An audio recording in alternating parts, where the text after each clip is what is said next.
everyone, my name is April. If you're new here, if you're returning, welcome back. Today we're getting right into the supplies. These are all from the Dollar Tree.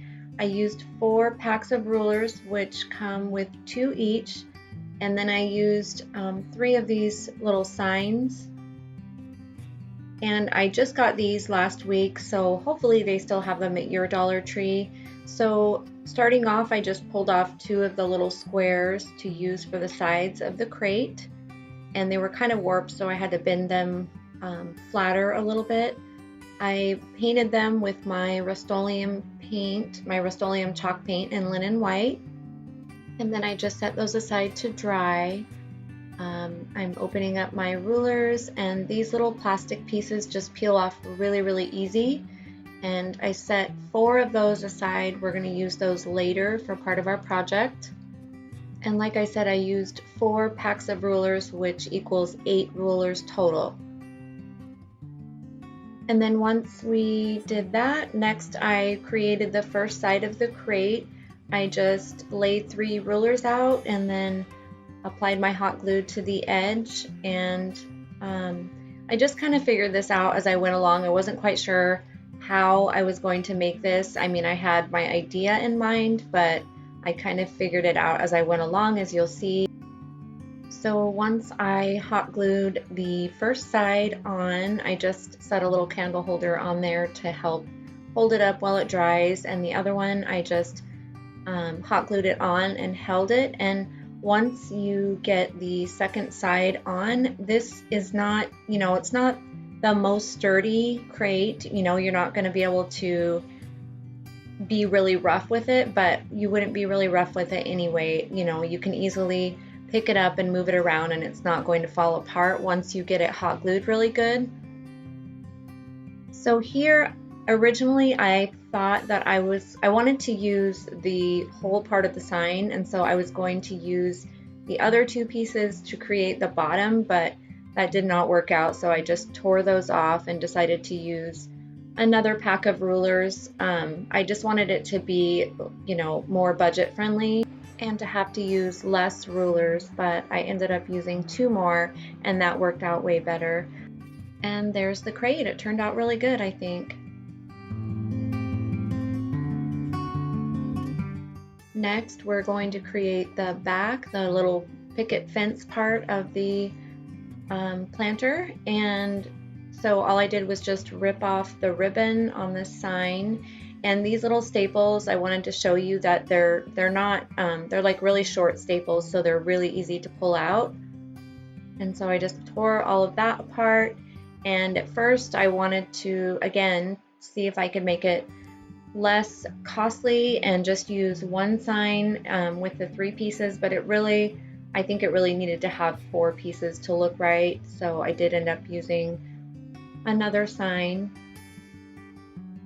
And so I just tore that apart and then set them up to kind of make sure that I liked the way it looked, and that definitely looks a lot better in my opinion.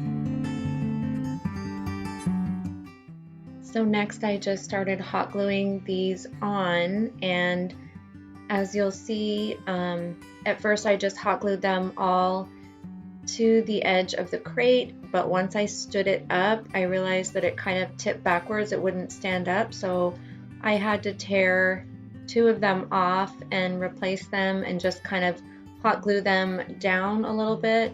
See how it I was like, oh my gosh, it's not going to stand up. So I had to tear those off, and luckily the whole crate didn't fall apart. So you can see here how hard I'm pulling on that, and the crate stayed together, so it's pretty sturdy, like I said.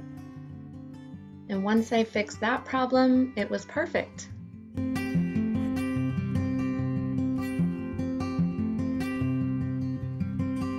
Now we're going to grab our little plastic pieces that we set aside, and I'm just sticking these on here so that I can make sure that I like the way it looks and kind of see where I want to place them.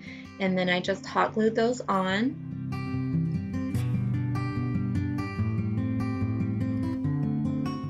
Now we're going to take our chalk paint and just paint the whole thing.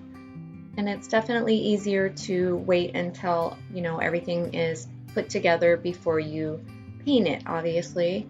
And once this has paint on it, oh my gosh, it's so cute. I just love it so much. You guys, I feel like I totally ruined this by painting those pumpkins on. Oh my gosh, I hate those pumpkins. I thought they were really cute when I first started painting them, but once I sanded it, I think it took the detail of the pumpkins off. And you guys let me know what you think. I just don't like the pumpkins at all. I wish I would have just used the stencils to put farm fresh flowers instead of the pumpkins, but I can always paint over it, and I think that's what I'll do. So here, when I use the stencils, you can see they didn't turn out great, so I had to take a little bit of white paint with a little detailed paintbrush and go over the edges to clean it up. Here I'm just using this orange paint. It's called Jack-o'-lantern from Apple Barrel, and painting my beautiful pumpkins.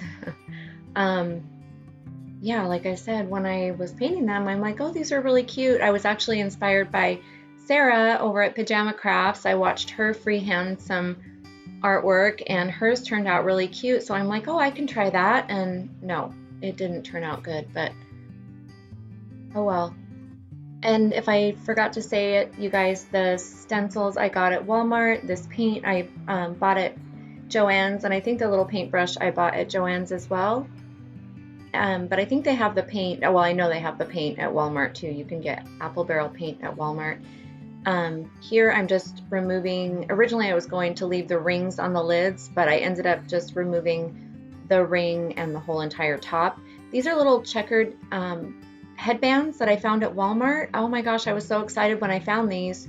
I have so many ideas in mind, so I bought all of them. Well, they had 5, so I bought 5 of them. So I cut this apart into 4 strips, and we're going to use 3 of the strips for the tops of our lids, and we're going to set our 4th strip aside for now.